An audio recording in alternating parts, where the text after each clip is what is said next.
Hey everyone, it's Eric Beans, CEO of HapPhi, and today we're going to be talking about technology, blockchain, and chain and crypto things happening here on Wednesday, the 30th of March, as we head to get in ready to head into April. The big winner today has been Solana on the main front. Overall, the market is down a little bit. Bitcoin's down 1.19%, is hovering right above 47. There was some trepidation in the market earlier because there was a big Russian onslaught on a major Ukrainian city. Right now, the crypto market is a little too tied to the stock market, specifically the technology stocks. That's starting to decouple, and most people expect it to decouple further in the future. What that means is that you won't see a direct correlation quite so clearly, especially as the market starts to really contract and crash, which will likely happen pretty soon, especially as more and more interest rates get risen and people flee the stock market and figure out what to do with their money. There's not many places to go with your money. If your money is being devalued while it's sitting in your bank account, that's not good because you're guaranteed you're going to lose value. Buying real estate right now, you have to have a lot of money to do it. So if you have it, you've probably already bought real estate and done real well. But again, real estate, as rates go up, real estate values tend to come down inverse to inflation, even though it's been highly inflationary right now. So real estate isn't quite so safe, a little bit more safe than other places. Commodities have already skyrocketed pretty dramatically. Probably some of them still will. Uranium is a pretty good place, but again, that's the market. It's speculative. So a lot of people will kind of flow into Bitcoin and other things as a way to protect their money, gold and silver. But gold and silver typically don't keep up with hyperinflation. You're seeing gold a little bit over 2,000. They both spiked a little bit, but you're talking about inflation, real inflation of well over 15%. So is gold going to raise another 15% per year every year that this is happening? And we're probably looking at least 3 more years of this nonsense before things settle down, assuming our government doesn't just keep printing money as if they're freelining or freebasing opium in the middle of the night. But that's what they've been doing. The old joke is hit the button, make the machines go, and that's all that's been happening. So, why has Solana done well? Well, Solana is what we're building our HapPhi platform on. That's an announcement. I've evaluated a lot of different blockchains over the last year, looked into all the big ones from Binance to Ethereum to Cardano to Avalanche to Solano and everything in between, and decided to go with Solano. Even though it's not perfect, it's better than the other things for our purpose, not for every purpose. For our purpose, it is. Speed, low costs. It's a little too centralized for my liking. It's very, very, very fast and very low cost. But one of the reasons today that Solana is jumping is OpenSea, which is the largest NFT platform in the entire world, has announced that Solana is going to be accepted. So it's usually been an Ethereum. Ethereum's been the main thing. Ethereum fees are god awful. If any of you guys have ever bought an NFT there, you know what that means. You buy an NFT for zero point 0.1 Ethereum, you're paying $60 to $100 in fees on top of it. It's a little bit obscene. So Solana's fees are 0.0001, on the blockchain for the same thing. So fractions of what you pay with Ethereum. So between the two of them, I expect Solana to make a big move over Ethereum, because why would you put your NFT project on knowing that you're going to end up with basically a large tax for your users to be able to buy them when you could put them on for a much lower cost by using the Solana blockchain? So expect the NFT market to move pretty heavily away from Ethereum and on to other places, and expect it to happen relatively quickly. Now, the projects that are out there now can't do it. So you've seen this big spike in interest in NFTs have exploded, and in the past couple of months, that interest has sort of started to wane as we become oversaturated with projects. That's going to happen. Supply and demand. You've got too much supply. The demand is there, but there's too much supply, so the prices and the interest start to wane. How many bears can you buy? How many monkeys? How many stupid bunny rabbits can you own? At some point, you just look at it and go, okay, they all look kind of the same. Maybe you fall in love with a project. Even projects with large names attached to them now are starting to fail. There's a variety of reasons that can happen. But again, supply and demand happens all across the board. It's going to happen with NFTs. It's going to happen in the metaverse with land. It's going to happen across the board. So Be careful with NFT projects right now in land. About probably 90 to 99% of the ones that are currently happening will be failures. So you'll just lose your money, but you might own a beautiful bunny, and that's kind of cool. So Solana is on a pretty big upswing. Keep your eyes peeled for that.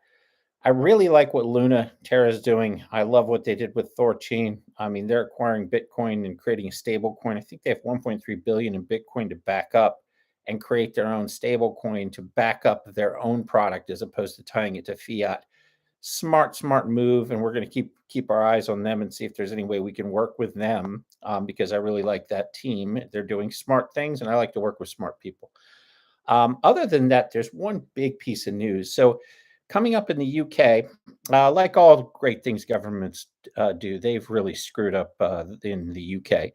So there's a bunch of requirements to work in the UK right now, and the deadline is March 31st. So the deadline's tomorrow for all these crypto companies to either comply or be shut down. And the apparently the process, thank God I'm not there. The process is awful. So a ton of very large companies are getting out and they're fleeing the UK and giving the UK the middle finger. So the UK, good job with you. You're going to lose all that technology. You're going to lose that all that intellectual property. You're going to lose all that tax money, all that revenue, all that interest, and everything else. Wonderful about these blockchain projects.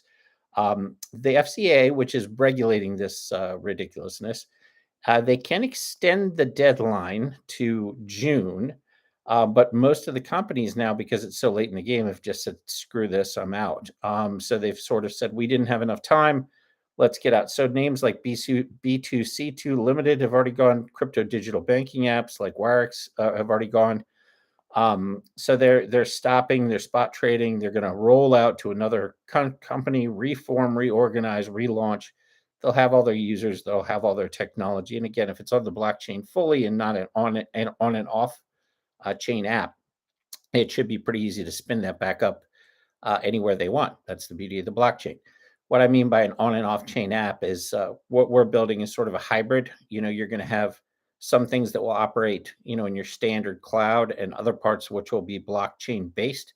The reason that we chose to do that is for performance for the user, and leverage the actual beautiful parts about the blockchain with speed from Solana. So we'll keep you posted on all that good stuff as well. But keep your eye on what's happening in the UK. That's one of the reasons that we may be seeing a market dip. It might not just all be volatility in Ukraine and our stock market. There might be a little bit of a hangover from all these pretty major companies over there, either leveraging, shutting down, panicking, and or negotiating last second to say, "Hey, we need more time." But for those that have left the UK, congratulations. I'm sure you'll find someplace much sunnier and warmer, that has the same amount of beer. So everything will be all good. Other than that, you're seeing basic volatility, the hovering around 47 again, getting above 48, according to the charts that I told you I don't listen to, but I clearly do, will be key to getting Bitcoin over that 52, which is your next resistance point. Keep your eye on that. You're seeing some other projects that are doing okay in the market, but the ones that I actually care about, that are doing well. I mean, I've got a buddy who a shout out to Rouge Coin. They're up 82.45% today. I'm sure he's excited to see his coin doing well. VeChain is up pretty heavily today. We have VeChain up 12.27%. Solana is again the big one that's doing real well.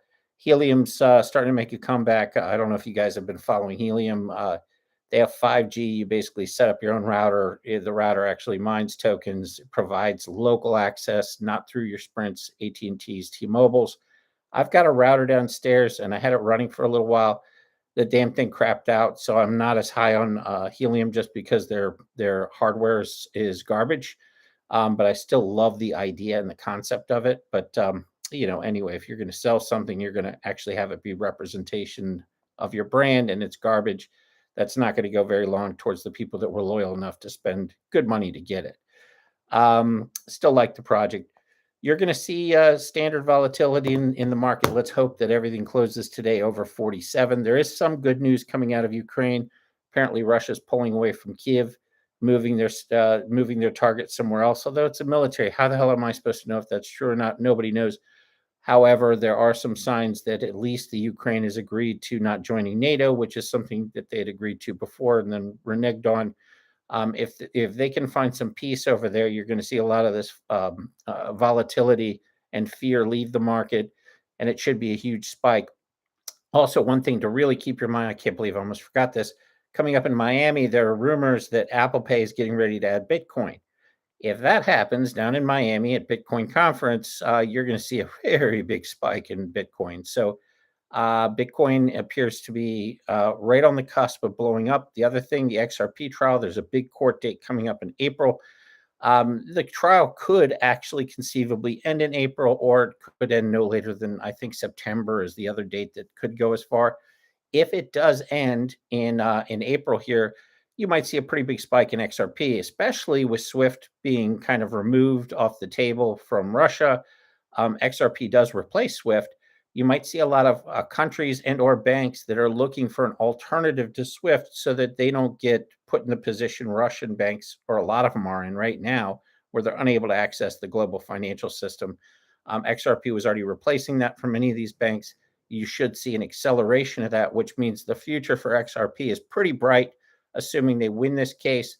You could see a double or triple, sometime in the next couple months. But that's my take. Again, this is not financial advice. This is just shit I read, okay? So don't give me any grief if I'm wrong. But I hope everybody has a happy day. Be happy. And I'll see you guys tomorrow with an update. In the meantime, have a great Wednesday night.